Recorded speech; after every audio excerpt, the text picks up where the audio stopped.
Ma'am, मैं प्रधानमंत्री जी की Imran ji, you have 5 minutes. Ma'am 10 minute You have 5 minutes. We requested chairman साहब, Okay. he allowed 10 minutes.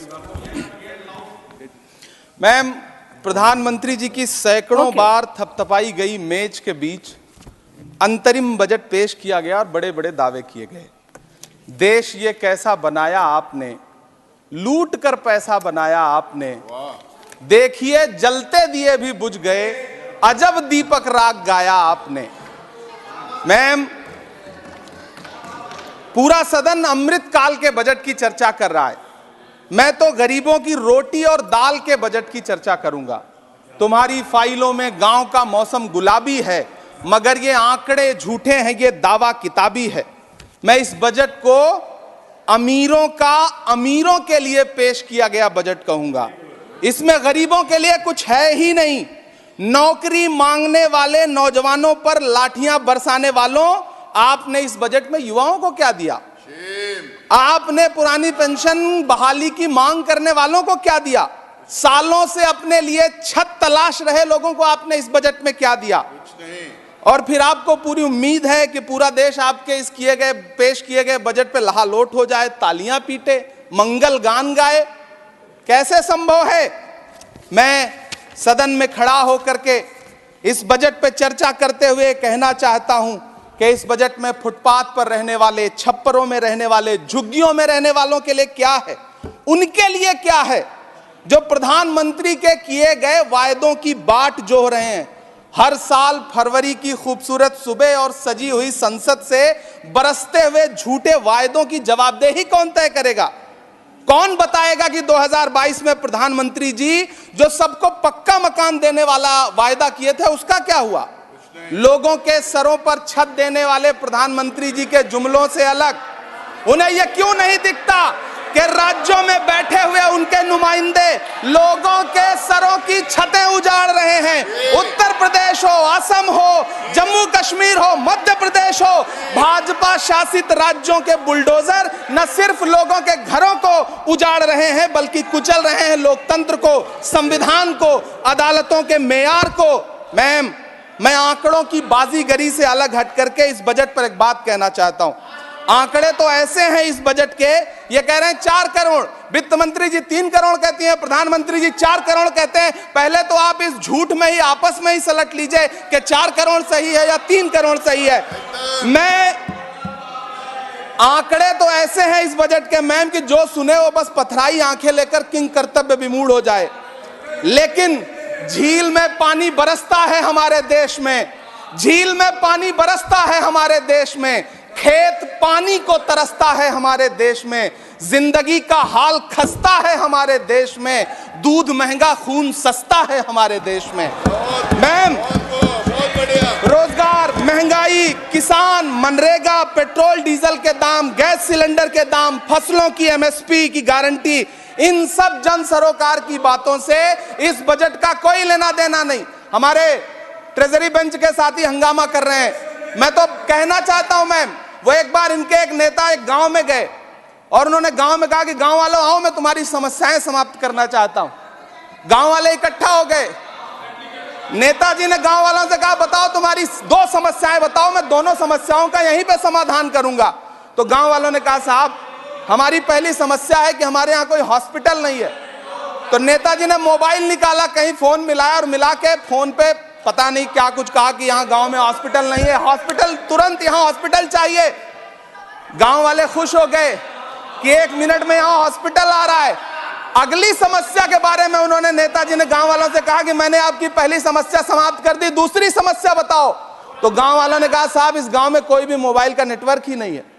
ये है इनके काम करने का तरीका, ये है झूठ बोलने का तरीका।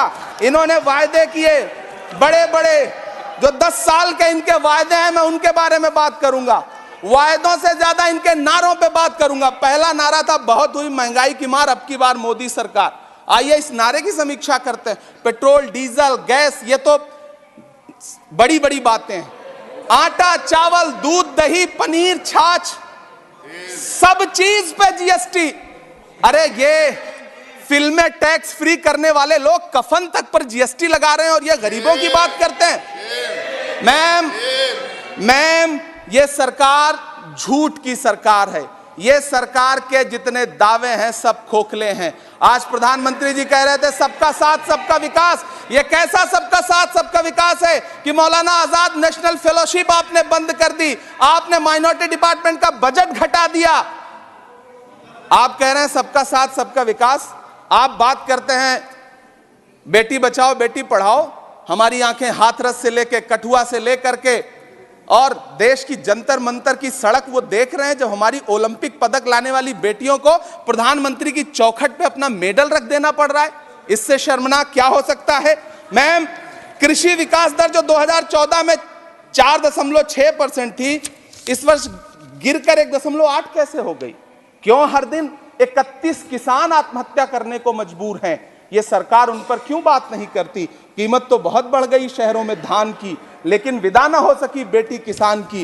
मौका मिला तो लोगों ने कुर्सी के वास्ते तस्वीर ही बिगाड़ दी हिंदुस्तान की, और आज बड़ी बड़ी बातें कर रहे हैं। मैं यहां पर आपसे खड़ा होकर के मैं अंत में इतना कहना चाह रहा हूं कि वित्त मंत्री जी ने बजट में ट्रेनों के डिब्बे को वंदे भारत कोच में बदलने का एक प्रस्ताव रखा अपने भाषण में। ठीक है, ये सुनने में कानों को बहुत अच्छा लगता है, लेकिन मैम, ये सरकार ट्रेनों की सुरक्षा के बुनियादी मुद्दों पर एक शब्द नहीं बोलना चाहती। बालासोर हादसे में घायल हुए लोगों की चिता की राख अभी तक ठंडी नहीं हुई है। वंदे भारत के वीडियो पोस्ट करने वाली ये सरकार कभी भारत की जनरल डिब्बों की, रेलवे के स्लीपर क्लास डिब्बों की वीडियो अगर पोस्ट करे ट्विटर पे तब समझ में आए। बिहार से, इलाहाबाद से, लखनऊ से दिल्ली आने वाली, मुंबई जाने वाली ट्रेनें देख लीजिए, उनकी हालत देख लीजिए, तो आपको लगेगा कि ये वही ट्रेनें हैं। आज स्थिति ये है कि रेलवे स्टेशन तो छोड़िए, रनवे पर खाना खिला रही हैं आपकी प्राइवेट एयरलाइंस। अभी आपने जुर्माना लगाया है, नोटिस दिया है एक एयरलाइंस को। यह स्थिति आपने करके रख दी है ट्रेनों की, एयरलाइंस की। ऐसे में मैम, कागजों पर तो आप कितना भी वंदे भारत और बुलेट ट्रेन सर पर दौड़ा लीजिए, लेकिन असल में भारत की ट्रेनों की डिब्बों की सवारियों की हालत देखने लायक है। अगर सरकार खुली आंखों से उसे देखना चाहे तो देखे और उनकी स्थिति सुधारे। आज अपने प्रधानमंत्री जी ने अपने भाषण में यहां खड़े होकर कई बार न्यू मिडिल क्लास की बड़ी चर्चा की, न्यू मिडिल क्लास जनरेट करेंगे। लेकिन मैं तो यहां खड़ा होकर के सरकार से कहना चाहता हूं कि न्यू मिडिल क्लास का जुमला अपने पास रखिए। यह बताइए कि जो पुराना मिडिल क्लास है उसके साथ आप कैसा व्यवहार कर रहे हैं। आज उसकी स्थिति क्या है? आप अमीरों के कर्जे माफ कर रहे हैं, उद्योगपतियों के कर्जे माफ कर रहे हैं, और यहां स्थिति यह हो गई है कि जो मिडिल क्लास, उसकी जो रोजमर्रा की जरूरत की चीजें हैं उस तक पर आपने जीएसटी लगा रखी है। आप फिल्में टैक्स फ्री करते हैं, लेकिन स्टूडेंट्स के प्रतियोगी परीक्षाओं के फॉर्म की फीस नहीं माफ कर सकते। आपको बाकी जगहों पर टैक्स लेना है, हर जगह टैक्स लेना है। मिडिल क्लास से आपका कोई रिश्ता नहीं। मिडिल क्लास तो आपसे कह रहा है कि मोहब्बत, भाईचारे के दीवाने दिन ही लौटा दो, वो सस्ती दाल सब्जी के सुहाने दिन ही लौटा दो। ये अच्छे दिन तो अंबानी अडानी को मुबारक हो, हमें ऐसा करो साहब पुराने दिन ही लौटा दो। वो पुराने दिन जो बहुत अच्छे थे, वो पुराने दिन जहां लोग एक दूसरे से मिलजुल करके रहते थे। मैम, इलाहाबाद, दिल्ली, कोटा जैसे शहरों में छोटे छोटे कमरों में अभावों के साथ पढ़ाई कर रहे युवा किताबों के साथ गल चुके हैं। उनके हिस्से अधेड़ अवस्था तो आई है, लेकिन नौकरी और रोजगार नहीं आया। हर साल 2 करोड़ नौकरियां देने का दावा करने वाली ये सरकार 10 साल में युवाओं को नौकरियां नहीं दे पा रही है। 20 करोड़ नौकरियों का बोझ है इस सरकार के कंधे पर, और 2024 में देश देखेगा कि उन्हीं 20 करोड़ नौकरियों के बोझ तले दबकर बैठ जाएगी ये सरकार। ये देश देखेगा, क्योंकि जिस ओर जवानी चलती है उस ओर जमाना चलता है। देश का युवा नाराज है, देश का युवा गुस्से में है। ऐसे में उसकी पीड़ा को इस बजट में कहीं भी आवाज देने की कोशिश नहीं की गई।